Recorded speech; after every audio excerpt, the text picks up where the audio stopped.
Pak memohon. Allah tidak beranak dan tidak diperanakkan, dan tidak ada sesiapa pun yang serupa dengannya, yakni Allah. Terima kasih kepada pengurusi surau Al-Huda,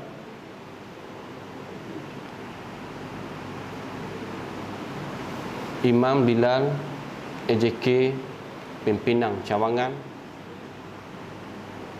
MPKK serta pemuda.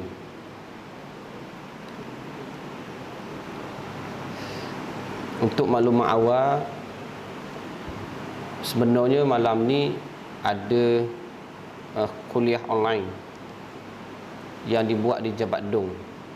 Biasanya bermula 9 suku malam setiap hari Isnin. Tapi hari Isnin raya dah habis lagi, berpindah pada hari Rabu. Pada kebetulan pula malam ni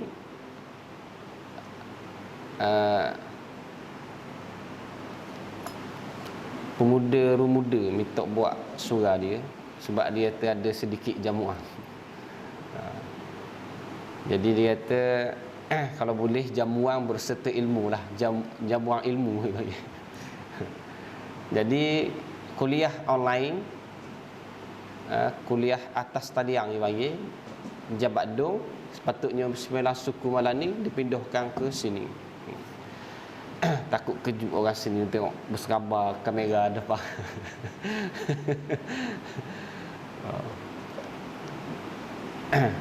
Ni bukan nak buat filem lah.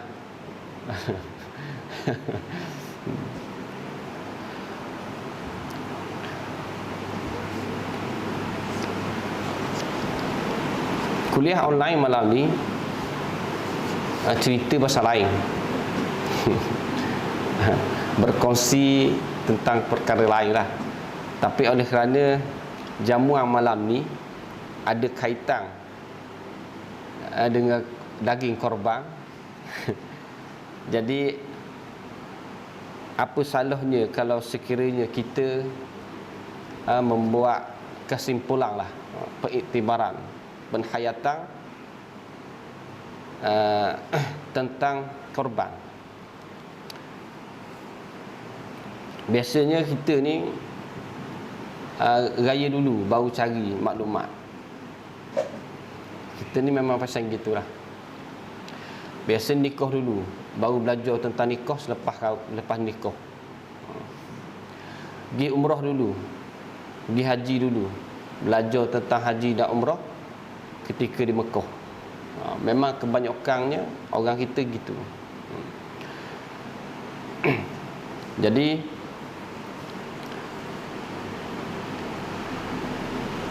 firman Allah, inna a'tainakal kautsar fasalli li rabbika wanhar inna syani'aka huwal abtar.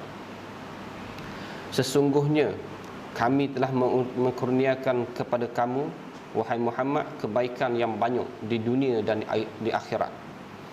Oleh itu, kerjakanlah salat kerana Allah semata-mata dan sembelihlah korban sebagai syukur. Sesungguhnya orang yang bencikan engkau, dialah yang terputus dari mendapat perkara yang diingini atau rahmat. Ayat kedua ni menjadi dalil lah, menjadi dalil kepada korban.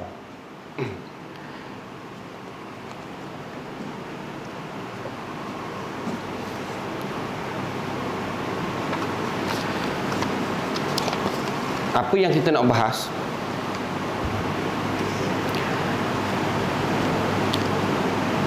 tentang takbir raya sebenarnya.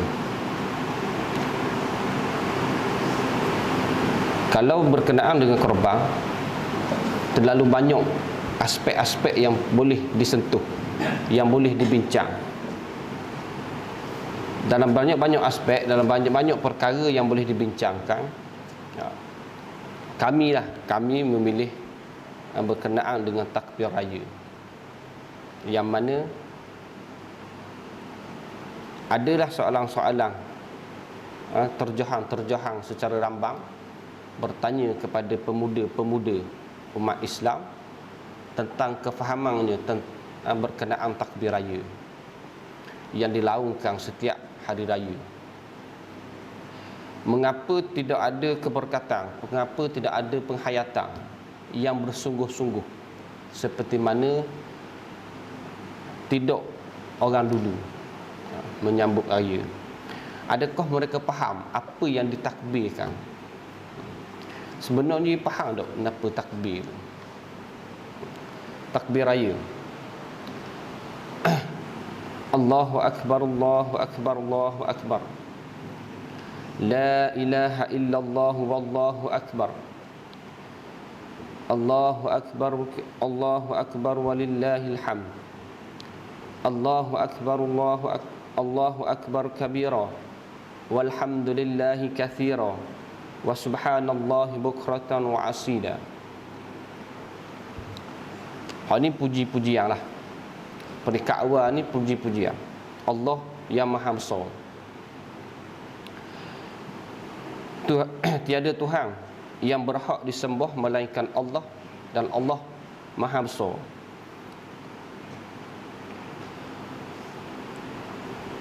Ini puji-pujian Maha Suci Allah pada waktu pagi dan petang. Itu peringkat pertama lah. Peringkat pertama takbir.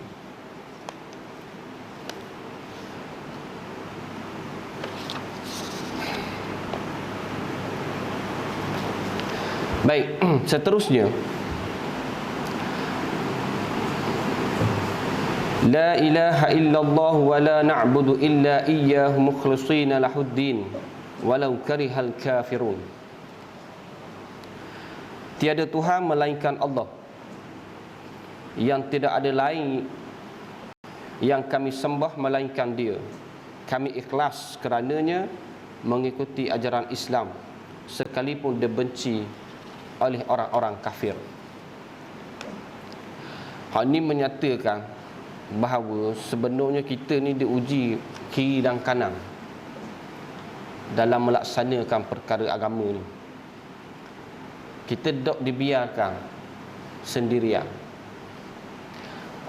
Kita rasa seakan-akan kita ni tak diuji sebab sangkaan kita ujian tu berbentuk kekerasan, peperangan.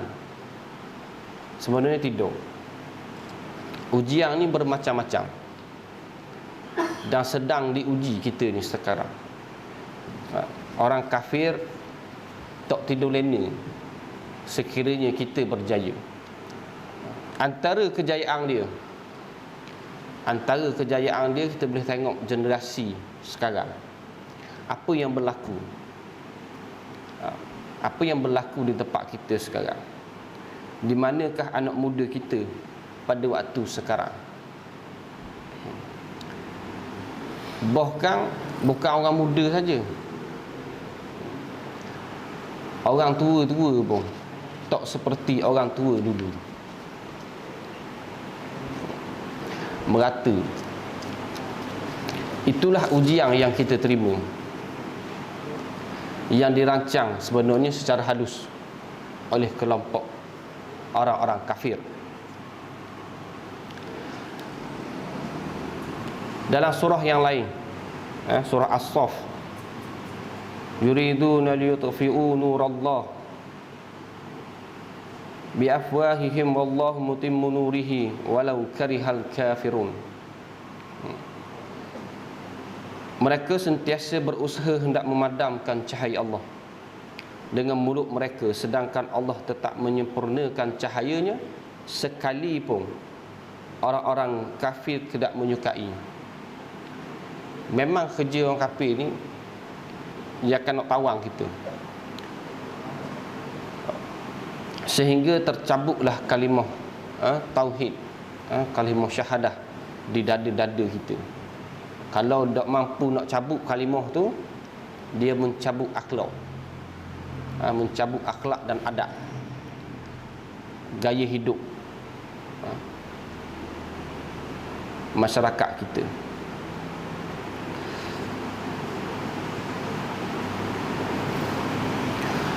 Huwallazi arsala rasulahu bil huda wa dinil haqq liyudhhirahu 'ala ad-dini kullih walau karihal musyrikun. Dialah yang mengutus rasulnya dengan membawa hidayah petunjuk dan agama yang benar, yakni Islam, supaya ia menenangkannya dan meninggikannya atas segala agama yang lain, walaupun orang-orang musyrik tidak menyukainya. Hak ni sebenarnya kita ni di Malaysia sangat beruntung sebenarnya. Beruntung mana? Beruntung sebab kita tidak ditawang, maksudnya kita tidak dilawang secara kekerasan. Kita dilawang secara halus. Pun begitu masih ada peluang untuk belajar. Masih peluang untuk menuntut ilmu. Bayangkan bayangkan kalau di Palestin, di Yaman, di Syria, di Mesir, kalau di Iraq, Afghanistan, hancur lebur negara dia. Bahkan tak sempat nak belajar, nak sekolah pun tak ada. Ada komen apa? Orang buat temu ramah. Dia panggil dokumentari. Dia tanya anak-anak ni. Anak-anak orang Arab, orang Syria yang dulu ustaz-ustaz, tok-tok guru kita pergi belajar dinum, pergi nadah dinum. Tiba-tiba anak-anak cucu orang Arab sekarang tidak tahu membaca Al-Quran kerana disibukkan dengan peperangan satu hal, meninggalkan gaya hidup Islam satu hal. Kalau negara yang terlibat dengan perang, rosak habis kerana perang, diuji dengan kelaparan, kesakitan.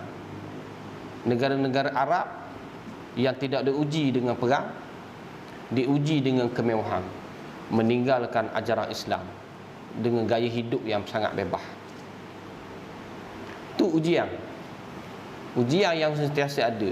Bahkan Malaysia ni, kita ni nak kata selamatnya, negara tepi kita sahaja, jiran sahaja pun sudah diuji dengan kekerasan. Di Thailand, selatan Thailand, Patani, Yala, Narathiwat, seminggu, tiap-tiap minggu ada je pembunuhan, kekerasan, tak bebas. Di Filipina tempat-tempat tertentu lah. Tapi kita selamat daripada kekerasan, ujian kekerasan. Tapi ujian secara halus mereka sangat berjaya. Bahkan ahli surau, ahli masjid sendiri tidak mampu nak membimbing anak-anak, adik-adik sendiri. Itu ujian sekarang. Dalam takbir ni kita nekat dengan takbir ni, nak kabarnya la ilaha illallah wa la na'budu illa iyyahu mukhlishina lahuddin walau karihal kafirun. Sekalipun dibenci oleh orang-orang kafir, tetap bersama dengan Islam.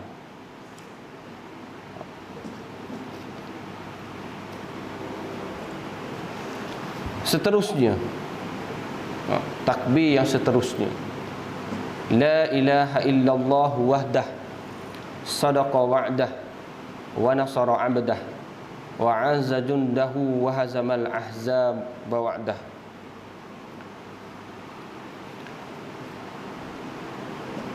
Satu baris yang mempunyai pengajaran yang sangat besar.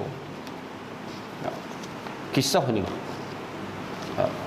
Tiada Tuhan yang melainkan Allah yang tunggal, yang menepati janjinya, yang menolong hamba-Nya dan yang memuliakan tenteranya dalam mengalahkan tentera Ahzab dengan kekuasaannya. Yang pertama kita kena faham tentang perang Ahzab. Sebab apa kisah perang ni ia ada dalam takbir dan dilaungkan tiap-tiap kali raya, menunjukkan benda ni sangat besar.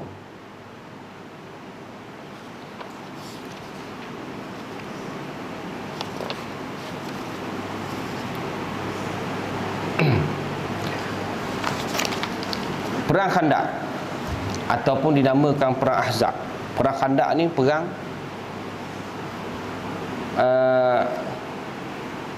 lubang, gali lubang, dibuat parit. Khandaq ni parit. Ataupun dinamakan perang Ahzab. Perang Ahzab ni gabungan tentera ataupun gabungan tentera bersekutu.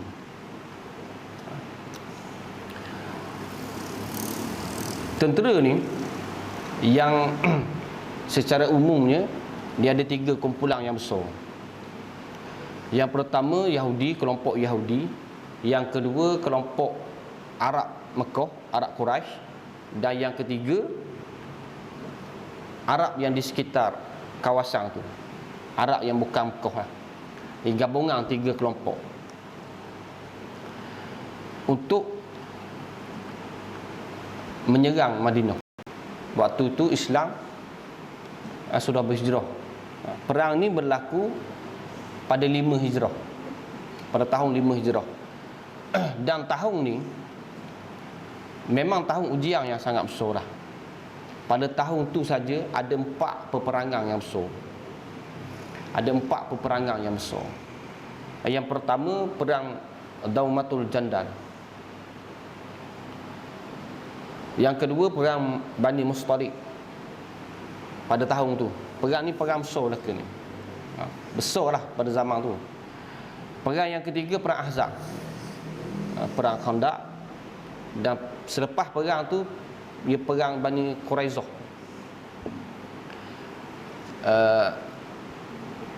Peperangan disebabkan berlakunya kecurangan daripada pihak Yahudi semasa perang Khandaq. Baik. Masa perang tu sahabat gali parit lah. Sahabat gali parit untuk menutup laluan tentera masuk ke kawasan Madinah. Kawasan belah ni hutan, ia ada kawasan hutan, kawasan bukit. Kawasan yang landai, kawasan depan ni, kawasan utara tak silap. Jadi dia gali parit. Gali parit yang dalam. Parit tu dia gali dalam dan panjang. Sekitar, kalau learning rock, sekitar 2.5 km.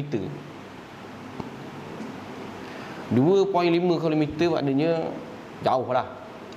Daripada surau tu, daripada sekolah sampai Jalan Besar lebih lagi lah. Mungkin nak pergi balik dengan peralatan yang tidak canggih sama sekali. Nak khabar tak canggihnya pada zaman tu,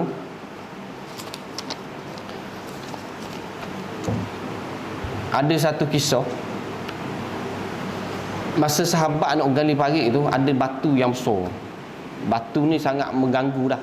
Kok mana pun kena buang batu ni. Tapi batu besar, besar dan keras. Besar batu tu, dia batu dia bukan, kalau orang pernah pergi umrah, pernah pergi haji tahulah batu dah nu kan. Batu dia keras. Sehingga kan Nabi turun membantu. Nabi minta air suruh atas batu tu. Lepas tu Nabi minta tukur besar, katok batu tu. percik api. Bayangkan, kita boleh bayangkan betapa kerahnya batu tu. Siapa mengeluarkan percikan api, besi apa? Tukur dengan batu. Percik api tu Nabi takbir. Allahu Akbar. Bukan takbir yang biasa-biasa. Nabi pun katok kali batu tu. Percik api yang keluar. Lalu Nabi takbir lagi. Allahu Akbar.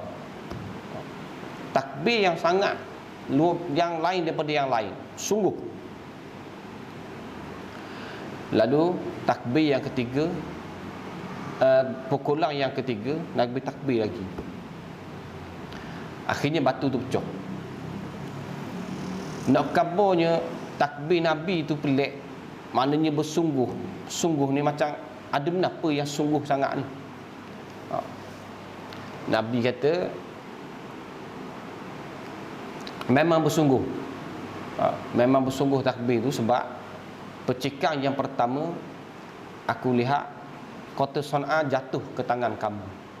Kota Sana'a ni di Yaman. Yaman ni ia negara yang hujung. Ia Mekah. Selepas Mekah, Yaman, lepas tu laut. Ia negara hujung.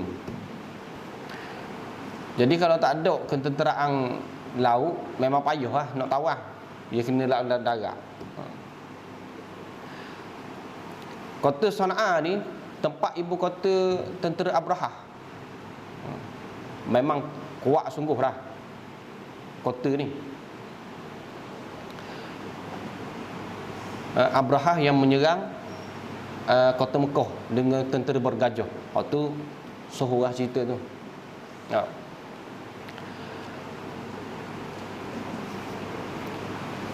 Yang akhirnya diserang akhirnya gajah-gajah dan tentera-tenteranya dilempar batu oleh burung ababil. Itu kisah dia lah. Tahun kelahiran, tahun gajah dia panggil, tahun kelahiran Nabi sallallahu alaihi wasallam. 50 tahun yang lalu lah masa tu. Masa tu kejadian tu 50 tahun masa kejadian tu lah. Nabi kata kota Sana'a akan jatuh ke tanganmu. Memang dok terbayang lah waktu tu.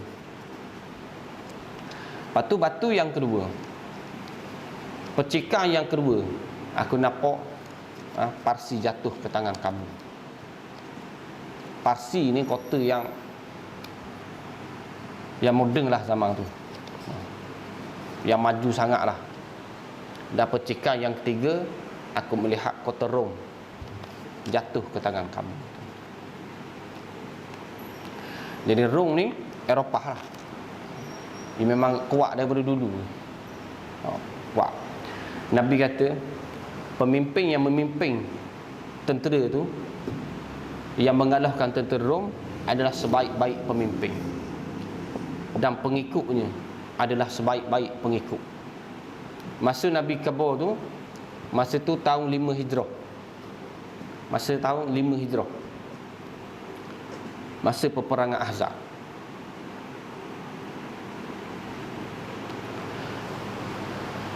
Masa tu Islam lebih kurang 3,000 orang saja yang boleh berperang. Tapi sahabat ni dia yakinlah, keyakinan dia, walaupun masa tu cerita memang tak logik lah, memang tak masuk akal lah. Dengan 3,000 orang dah tengah kena kepung. Dengan tengah kekepungnya, kepung pula tu bukan sebarang-sebarang. Kepungan dia waktu tu, keterangan Ahzab ni, kita umat Islam waktu tu kena serang, kena kepung hampir sebulan. Hampir sebulan. Berapa ribu tentera dia? Wallahualam. Sebab kuda sahaja 600 ekor. Kekuatan kuda 600 ekor, tak termasuk unta lagi. Jadi ramai. Andai katalah kita toklah 2,000 orang, contoh 2,000. Sebenarnya sangat ramai. Kita toklah 2,000. 2,000 dia tawang sebulan, lebih kurang 26 hari sebulan kita tok. Kalau 2,000 tanggung kos makan sebulan, bayang berapa? Kalau kita ikut menunjukkan yang kepung zaman tu orang kumpulan yang sangat mewah, kumpulan yang sangat lengkap. Dia boleh dengan kelengkapan senjata dia, dengan berkuda, dengan unta, dengan makanan, dengan kemah, dengan tempat-tempat dia, dengan kekuatan tentera, cukup lengkap. Sebab tu kita masa tu bertahan. Memang dok kalau ikut cerita Nabi kata boleh tawang 3 kota ni, memang tak masuk akal lah. Tapi sahabat yakin. Sahabat yakin dengan Nabi. Nabi ni wa ma yantiqu anil hawa in huwa illa wahyu yuha. Nabi ni dia tidak berkata sesuatu menurut kemahuan dia, melainkan wahyu yang sampai kepada dia. Ibarat macam rumuda buat ting bola lah. Rumuda buat ting bola, semangat coach dia cerita ni. Kita mesti semangat. Kita latihan 5 kali seminggu kita berlatih. InsyaAllah InsyaAllah satu hari nanti Liverpool akan dikalahkan oleh kita. Ibarat gitu bosnya. Bukan JDT, bukan Manchester United. Kalau Manchester ni banyak penalti, jadi dah aci. Mana nak kabur? Dah masuk akal. Jauhnya perbandingan hak Nabi buat. Tapi sahabat yakin.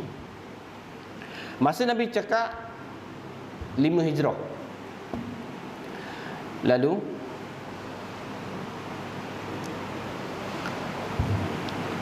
sahabat ni berjuang membebaskan kota-kota jahiliah. Nabi wafat tahun 10 atau 11 hijrah. Tahun 12 hijrah, 7 tahun selepas ucapan tu, kota Sana'a di Yaman jatuh ke tangan Islam. Tahun 12 hijrah. Tahun 14 hijrah, Parsi jatuh ke tangan Islam. Seterusnya janji Nabi, kota Rom jatuh, diusahakan oleh sahabat, tapi tak berjaya. Gabungan dia kuat. Dan pengalaman perang dia sangat luar biasa lah, kumpulan Rom ni. Sahabat tak berjaya, disambung oleh anak-anak sahabat, membebaskan kota Rom daripada kejahilan. Tak berjaya, disambung oleh cucu cicit sahabat, tabi'in, tapi masih tak berjaya. Akhirnya lahirlah pemimpin yang kita kenal dengan nama Sultan Muhammad Al-Fatih. Kumpulan dia berjaya mengalahkan, membebaskan kota Rom. Sebelum tu sahabat dan anak-anak sahabat ni hanya berjaya membebaskan kota-kota kecil di Eropah, kota-kota kecil Rom. Tapi kekuasaan dia, ibu dia di Constantinople tu tak berjaya. Ibu dia duduk situ, Constantinople, tak berjaya. Dan berjaya dibongkar oleh Sultan Muhammad Al-Fatih. Sultan Muhammad Al-Fatih ni antara yang kuat mendidik dia adalah keluarga dia. Kita boleh tengok filem dia, filem yang dilakonkan, macam mana mak dia menanamkan jiwa yang sangat besar kepada Sultan. Dan masa dalam kandungan duk gosok perut dah. Dalam filem dia buat lah, dokumentari dia buat, mak dia ni dalam perut gosok dah, supaya matlamat dia dan tentera mesti membebaskan Constantinople yang ada di seberang. Anak dia dalam buayang, anak dia dalam dukungan, sentiasa dibasuh, diberi, walaupun anak tu tak faham lagi masa tu, tapi diberi, ditanam dengan jiwa yang sangat besar. Tu pengajaran yang kita boleh dapat, sebenarnya pendidikan ni ia tidak bermula di sekolah. Pendidikan ia bermula di rumah. Mana-mana anak yang tidak ada pendidikan di rumah, yang hanya ada di sekolah, mesti bermasalah. Bermasalah dan menimbulkan masalah. Sekalipun kita tak mampu nak ajar anak-anak, kita tak mampu nak ajar, kita mana faham matematik, sains, kita mana faham bahasa Arab, Jawi, kita tak faham, kita tak erti. Sekalipun tak erti, berilah semangat, berilah keyakinan, tegur dia. Itu pun sudah cukup, memadai.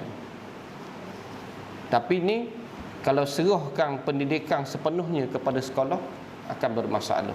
Sebab pendidikan bermula di rumah.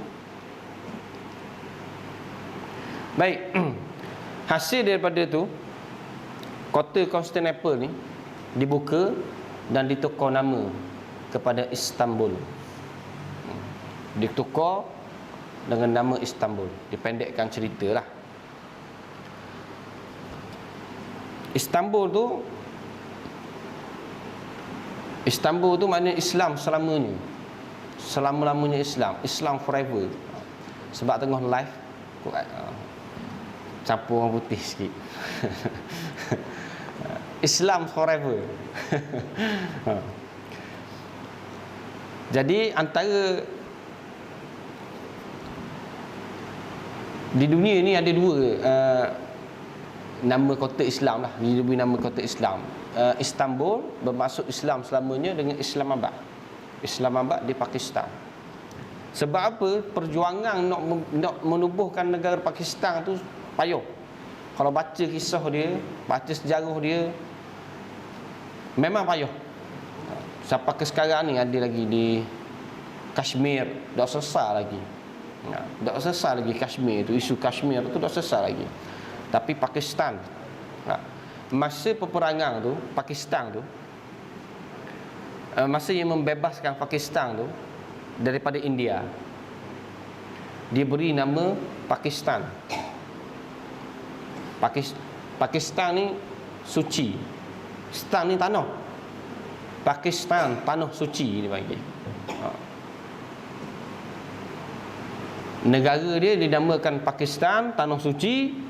Ibu negara dia dinamakan Islamabad. Islam forever. Islam selamanya. Jadi India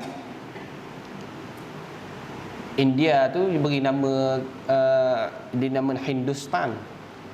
Stan ni tanah sebenarnya. Hindustan, Pakistan, tang tu maknanya tanah, belakang tu tanah. Hindustan, tanah Hindu. Tanah Hindu ataupun dipanggil India. India tu India lah. Ya tu tanahnya kok. Malaysia, tanah Melayu. Bahasa dia. Dia nama negara, dia ada 3 pengaruh besar dekat dunia ni. Yang pertama Stan. Tang tu pengaruh daripada Parsi. Maksud dia tanah. Sia, ya tu pengaruh daripada Latin, bermaksud tanah. Land satu lagi daripada Eropah, land. Sebab tu kalau nama negara England, Switzerland, Finland, Netherlands, nama tanah. Sebenarnya nama bangsa. Nama bangsa. Kalau Sia pula Malaysia, Indonesia, India, Rusia. Kalau Stan pula Pakistan, Turkmenistan. Hak tu biasanya negara di bawah Rusia. Banyaklah nama. Stan ni banyak nama. Afghanistan. Kelantan tak tahu. Kelantan tak tahu. Tak tahu Kelantan tu nak main mana. Kelantan wallahu alam. Jadi memang nama negara ni diberi kepada nama bangsa sebenarnya. Sebab itulah Malaysia ni, dia ada nama, dia ada ketuanan Melayu, dia ada bahasa-bahasa tu kan. Sebab memang negara tu memang nama bangsa. Macam Cina. Cina tu nama daripada bangsa Cina. India nama dari bahasa India. Rusia, nama bangsa dia Rusia. Jadi nama tu Kroasia tu semua tu nama bangsa yang dijadikan negara. Panjang pula cerita bab negara. Tapi nak kabarnya sejarah. Nak kabarnya masa peperangan Ahzab tu susahnya. Susahnya ketika tu. Akhirnya batu tu pecah. Kembali kepada batu yang dikatok oleh sahabat dan Nabi tadi lah. Batu dipecah dan dialihkan.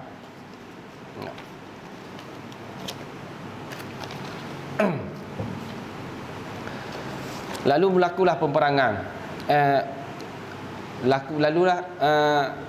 Berakhirlah peperangan.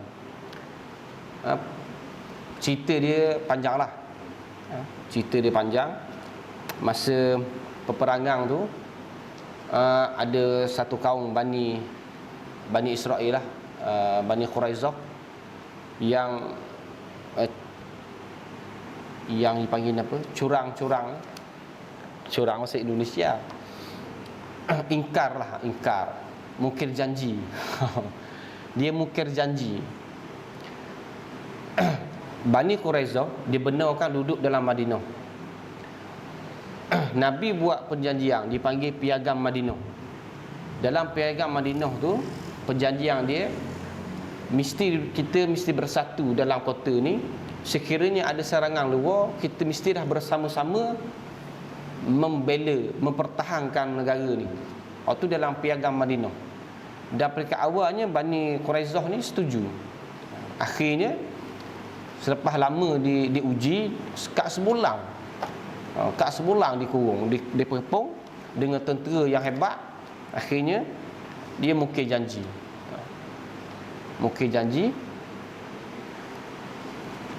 Dia belok musuh dalam selimut, menyebabkan kita ni hampir-hampir. Akhirnya Islam menang dalam peperangan tu dengan Allah memberi bantuan. Sebab memang kalau baca kisah tu, harapan nak menang tu susah.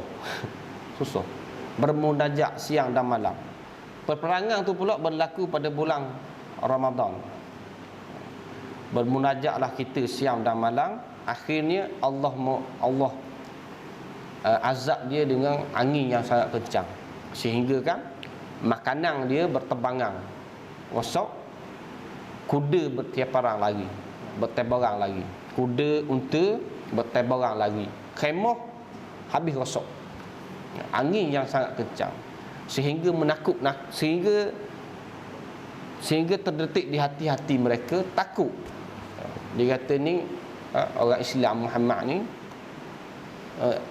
pelik ni, ada sihir kenapa ni, menyebabkan dia lari. Bila dia lari, kita selamat daripada peperangan tu. Dengan yang suasana yang begitu, dikepung sebulan, dengan bekalan makanan kita pun terhad, dengan tentera kita pun terhad berbanding dengan musuh. Akhirnya Allah azab mereka. Dan pada 1 Syawal tu, 1 Syawal pada tahun 5 Hijrah tu, kita takbir. Kita takbir raya dengan mengucapkan la ilaha illallah wahdah, tiada Tuhan melainkan Allah yang tunggal, sadaqa wa'dah, yang menepati janjinya, wa nasara abdah, yang menolong hambanya, wa azza jundahu wa hazamal ahzaba wa'dah, yang memuliakan tenteranya dan dalam mengalahkan tentera Ahzab dengan kekuasaannya. Allah uji kita ni akan diuji. Mustahil tidak akan diuji. Allah akan uji. Allah uji ni sehingga kan sahabat penuh mari. Sahabat lah, sahabat ni orang besar lah, orang yang hebat, teguh pendirian. Mari mikir, bila dah pertolongan Allah nak sampai? Sampai sebegitu rupa. Mari mikir, bila dah pertolongan Allah nak sampai? Memang diuji sungguh-sungguh. Bayangkan Nabi Musa, Nabi Ibrahim, siapa kena bakar, diuji. Tuhan uji lagi. Orang dah takak dah ni. Nabi Ibrahim kena pegang dah ni. Orang siap kayu api dah ni. Tak siapa lagi pertolongan ni. Ada tak pertolongan sebenarnya ni? Pertolongan Allah tu ada ke tak? Orang Islam tanya, pengikut Nabi Ibrahim. Kena duduk dalam api dah, cucuk api dah. Tak. Siapa tahap tu? Ada ke tak sebenarnya? Lalu dibakar. Lalu Nabi Ibrahim dibakar. Tuhan tunjuk mukjizat dia. Nabi Ibrahim tak terbakar dengan api. Pengikut Nabi Zakaria dan Nabi-Nabi daripada Bani Israel kena pegang kaki, kena ikat kaki tak atas, kepala tak bawah. Lepas tu gaji belah dua. Orang yang menyaksikan dan orang yang mengalami, siapa mari sebenarnya pertolongan Allah ni ada ke tak? Siapa terdetik gitu. Maknanya ujian sangat besar. Ujian ni bukan biasa-biasa. Kita rasa kita diuji. Adakah sama ujian kita dengan sahabat-sahabat Nabi dulu? Ada sahabat Nabi dia gergaji dengan sikat besi. Sikat dia buat dari besi, macam cakar sapuh lama-lama. Cakar sapuh besi dulu tu dia cakar atas belakang, tercabut isi dengan kulit, tinggal tulang, soyok daging. Diuji siapa gitu? Orang dulu, sahabat-sahabat yang berjuang dengan Nabi. Memang diuji. Sebab itulah sini dia kata la ilaha illallah wahdah sadaqa wa'dah. Tuhan yang menepati janjinya. Kalau kita tengok Bilal bin Rabah kena tindih dengan batu di atas padang yang sangat panas. Ada sahabat yang kena panggang. Ada sahabat yang kena panggang. Ni sahabat Nabi yang kena panggang. Ia kena panggang dengan bara. Ia nak zalim, ia nak kejang, ia nak suruh kawan tu sakit, dok mati. Ia buat api slow, bara lah kalau kita panggap bara lah. Nak kabar sakitnya peluh dan air. Kalau kita bakar daging tu air daging. Air daging itulah yang mematikan, yang memadamkan api tu. Masa tu adakah pertolongan Allah? Bukan tidak yakin, tapi main mikir siapa tahap tu. Adakah kita diuji gitu? Adakah kita diuji gitu? Adakah layak kita kata kita sudah diuji? Jadi bersabarlah. Akhir kali la ilaha illallah wallahu akbar, Allahu akbar walillahil hamd. Tidak ada Tuhan melainkan Allah dan Allah Maha Besar.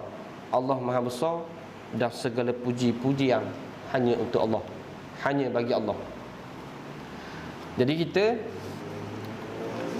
bersabarlah dalam kerja Islam, kerja dakwah terutamanya. Buatlah kerja dakwah ni semampu kita. Orang tua dengan cara orang tua, orang muda dengan cara orang muda. Sekali pun kita tak boleh nak menasihati, tak boleh nak mengajak, kita kongsikan kata-kata ulama untuk mereka. Dalam Facebook contohnya, dalam WhatsApp contohnya, boleh sebarkan. Ada kata-kata baik, sebarkan. Dalam Facebook boleh share, boleh post benda-benda yang baik. yang boleh menyedarkan orang. Sekali pun tak mampu juga, like tak apa dah.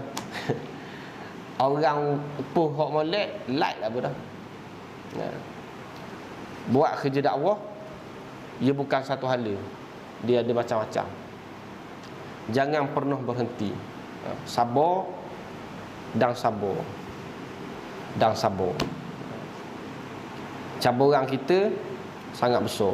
Generasi ni, generasi hadapan ni, gini dah keadaan. Macam mana generasi akan datang? 2010, sekitar 2010, anak luar nikah 500,000, setengah juta. 2020, wallahualam, hamba dok tengok, dok tergamak dah tengok berapa jumlah kes cabur, kes rogo. 4 kes satu hari di satu negeri namanya Selangor lah silap. Kes cabur, kes rogo, 4 kes satu hari. Kes berzina, kes halal anak luar nikah, 4 kes 1 jam. Sekarang mungkin tak berlaku pada kita. Mungkin tak berlaku kepada kita. Kita ni orang sejik, alhamdulillah. Orang surah, orang tengok Facebook live. Tak berlaku pada kita. Adakah selamat anak-anak kita? Adakah selamat anak-anak saudara kita, anak kawan-kawan kita, cucu kita? Adakah selamat? Selamat, kita jaga dia, duduk rumah. Adakah selama-lamanya dia duduk di rumah? Dia akan berhijrah, belajar. Orang muda ni mesti ada orang hak duduk Kuala Lumpur, mesti ada hak duduk di Sembilang, di Selangor, mesti ada. Sama ada belajar ataupun kerja. Selamat ke dia duduk di rumah? Maka tugas dakwah ni bukan tugas ustaz, tapi tugas bersama. Wallahualam. Terima kasih banyak-banyak pimpinan surau, pimpinan cawangan, MPKK, pemuda Dong Rendang, Obdi, Aimik dan Doa. Wallahualam. Assalamualaikum warahmatullahi wabarakatuh.